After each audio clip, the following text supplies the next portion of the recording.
Hello. Festive season चल रहा है। होप सभी का संडे बिजी गया होगा, गार्डनिंग के पॉइंट ऑफ व्यू से भी और घर के कामों के पॉइंट ऑफ व्यू से भी। आज संडे के दिन मेरे गार्डन में फ़र्स्ट टाइम जो अपराजिता का फ्लावर है ये खिला। मैंने अपनी आंखों से लाइव फर्स्ट टाइम अपराजिता का फ्लावर देखा है। इससे पहले मैंने इस प्लांट के बारे में सिर्फ सुना था कि ये पूजा में यूज़ होता है, लेकिन मैंने इसके ना फ्लावर्स देखे थे ना मैंने इसका प्लांट देखा था। जब से मैं यूट्यूब पे आई हूँ तो मैंने वीडियोस में ही आप सभी के गार्डन्स में अपराजिता की फ्लावरिंग देखी है और इसके टिप्स एंड केयर मैंने देखी है। मैंने इसके जो सीड्स हैं ये मेरी किसी फ्रेंड से बोरो किए थे और मैंने 5 सीड्स दिए थे और 5 सीड्स से 4 प्लांट्स जो हैं वो सक्सेसफुल हुए थे। और ये जो फर्स्ट फ्लावर है ये आज खिला है। और ये जो आपको बैकग्राउंड में मॉर्निंग ग्लोरी दिख रही है ये भी मैंने इसी सीज़न लगाई थी। तो चूंकि अब इसमें फ्लावरिंग होगी और पौधा फर्दर ग्रोथ भी करेगा, इसलिए आज मैंने इसे इस बड़े साइज़ के पॉट में शिफ्ट कर दिया। और इसमें मैंने 2 पौधे शिफ्ट किए हैं ताकि इनको फर्दर सपोर्ट सिस्टम लगा के एक शेप दे दूँगी। ये मैंने जो मधुमालती का पौधा लाया था ये भी मैंने एक 12 इंच के प्लांटर में लगा दिया है। ये जब से आया आई डोंट नो, सीज़न नहीं है क्या, अभी तो फ्लावरिंग नहीं हो रही है। तो ये जो है मधुमालती काफ़ी दिन से लाया हुआ था तो मैंने इसे फाइनली 12 इंच के पॉट में शिफ्ट कर दिया। ये मैंने पीस लिली भी रिपोर्ट कर दिया है। और ये जो मॉर्निंग ग्लोरी जो उस रेक्टेंगुलर प्लांटर में था वो मैंने इस तरह से इस प्लांटर में शिफ्ट कर दिया गया है।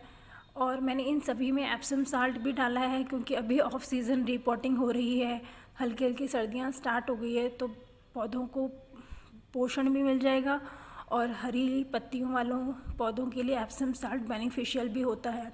ये मैंने आपको अपडेट किया था कि मेरे गार्डन में रेड कलर का एडीनियम नहीं था और मैं ये पौधा ख़रीद के लाई थी। ये पौधा मेरे 400 रुपये का पड़ा था। हमारे यहाँ पौधे बहुत महंगे हैं लेकिन इसकी फ्लावरिंग देख के आज पैसा वसूल हो गया है। ये मैंने अपडेट किया था कि मेरा 10 इयर्स का पुराना एडीनियम है जिसके लिए ये पॉट जो है छोटा रह रहा था और ये सभी जो छोटे मोटे प्रोपागेशन से प्लांट्स बने हैं इन सभी को भी शिफ्ट करना था। तो फाइनली ये लास्ट वीकेंड था, इसके बाद तो सर्दियाँ बहुत ज़्यादा बढ़ जाएंगी तो मैंने इन सभी को इनके साइज़ के अकॉर्डिंग प्लांटर्स में शिफ्ट कर दिया है।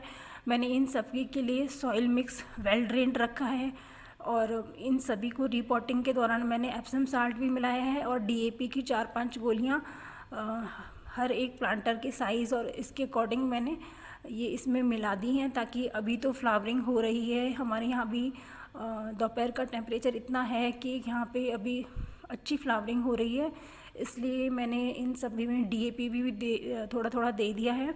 और इन सभी को मैंने रिपोर्ट करके यहाँ पे एक बार टेम्प्रेरी फेज़ के लिए थोड़े दिन 2-4 दिन मैं छाया में रखूँगी, उसके बाद में मैं गार्डन में इनको धूप वाली पोजीशन में रखूँगी। एट प्रेजेंट तो चूँकि अभी एक तरह से रिपोर्टिंग का कोई सीज़न भी नहीं था, लेकिन फिर भी चूँकि पहले मुझे टाइम नहीं मिला और अब सर्दियाँ थोड़े दिनों में बहुत तेज़ हो जाएंगी तो रिपोर्टिंग करनी बहुत ज़्यादा ज़रूरी थी। ये मेरा जो प्लांट है ये 10 इयर्स पुराना है और मैंने इसकी पिछले 2 साल से कोई कटिंग नहीं की और इसकी जो पत्तियां थी ये भी पीली पड़ रही थी तो इसको रिपोर्टिंग की बहुत सख्त ज़रूरत थी। पहले ये जो प्लांट की 2 ब्रांचेस दिख रही हैं ये मैंने आपस में इनको बांध रखा था। अभी आप ये देखेंगे कि जैसे जैसे कॉर्डेक्स का साइज़ बढ़ा वैसे वैसे ब्रांच का साइज़ भी बढ़ा तो आपको ये बांधने का निशान दिखाई देगा। ये मैंने दोनों टहनियों की जो गांठ थी वो खोल दी। तो अब जब डॉर्मेंसी वाला सीज़न आएगा और प्रॉपर एडीनियम का कटिंग वाला सीज़न आएगा तो मैं इसकी अच्छे से कटिंग करूँगी ताकि इसमें ब्रांचिंग अच्छी हो पाए। कॉर्डेक्स तो इसका बहुत अच्छा है ही। साथ में देखिए जो जीजी प्लांट है ये अरीलिया और अरीलिया की एक और वैरायटी जो मैंने प्रोपागेशन से बनाई है, इन सभी को भी मैंने थोड़ा इनकी साइज़ के अकॉर्डिंग पॉट्स में शिफ्ट कर दिया। ये वाला अरीलिया भी के लिए भी इसकी ग्रोथ के अकॉर्डिंग प्लांटर छोटा पड़ रहा था तो इसको भी मैंने शिफ्ट कर दिया है और सभी में मैंने एप्सम साल्ट डाला है। और इनको अभी मैं थोड़े दिन छाया में ही रहने दूँगी यहाँ पे।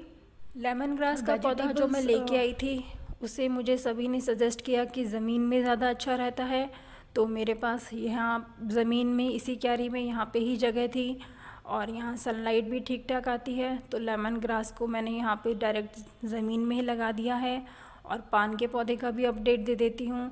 पान के पौधे की ये टिप देखिए, इस पे 2-4 पत्तियाँ आ चुकी हैं और नीचे बेस में भी 2-4 पत्तियाँ हैं, तो इसके सरवाइव होने की पूरी उम्मीद है। ये जेड प्लांट की टोपियारी भी मैंने शिफ्ट की है प्लास्टिक के पॉट में। जेड प्लांट अच्छा ग्रोथ नहीं करता और सर्दियों में ऑब्वियसली प्लास्टिक के पॉट में पानी भी एज इट इज़ भरा रहता है, तो मैंने इसे मिट्टी के गमले में शिफ्ट कर दिया है। और चूँकि उसमें ग्रोथ नहीं हो रही थी, अब इसमें अच्छी ग्रोथ होगी और सनलाइट भी अच्छी मिलेगी, तो इसकी जो आपको तार और रस्सियाँ दिख रही होंगी, तो जब थोड़े दिनों में इसकी इस पॉट में रूट्स सेट हो जाएं तो मैं इसकी फ़र्दर बाद में शेप दे दूँगी ताकि एक अच्छी सी टोपियारी बन पाए। ये टोपियारी का मेरा पहला अटेम्प्ट है, मैं पहली बार ऐसा कुछ ट्राई करूँगी, इसलिए मुझे अभी कोई एक्सपीरियंस नहीं है टोपियारी बनाने का। आप लोगों के वीडियोस से ही मैं देख के सीखती हूँ कि टोपियारी कैसे बनानी चाहिए। बाकी मैंने इससे पहले जेड में कभी इस तरह से टोपियारी नहीं बनाई है, और वो भी पीकॉक शेप, तो ट्राई ही कर रही हूँ। ये हमारे यहाँ इससे पहले तो सर्दियाँ ही नहीं थी, तो गुलदाउदी लाने का मतलब नहीं था। अब एकदम सही टेम्परेचर हो गया है यहाँ पे गुलदाउदी लगाने के लिए, तो अब जाके मैं गुलदाउदी लेके आई हूँ। ये किन फ्लावर्स की गुलदाउदी है ये फ्लावर्स जब इन पे खिलेंगे तभी पता लगेगा। तो ये गुलदाउदी है, ये मेरे गार्डन की इस क्यारी में यहाँ पे 3-4 घंटे की पूरी सनलाइट आएगी। 9-10 बजे से दोपहर तक पूरी सनलाइट रहती है।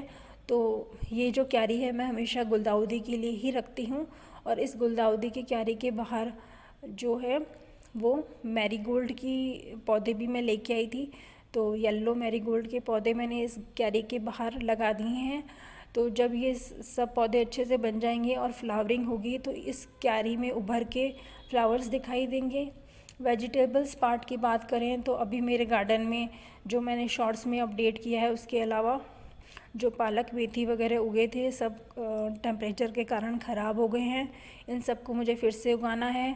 ये शिमला मिर्च के 5 पौधे मैं ख़रीद के लाई थी, तो ये मैंने डायरेक्ट यहाँ पे ज़मीन में ही दे दिए हैं।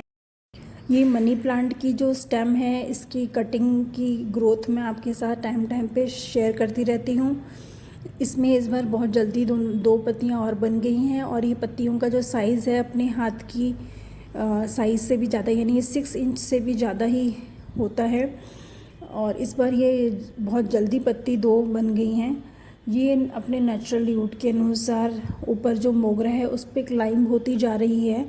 तो मुझे ये है कि अगर ऑफ सीज़न में जब मोगरे की कटिंग होगी तो इसकी भी कटिंग ना हो जाए, इसलिए मैं सोच रही हूँ कि इसे टिप से कट कर दूँ ताकि इसकी नीचे की तरफ ब्रांचिंग हो।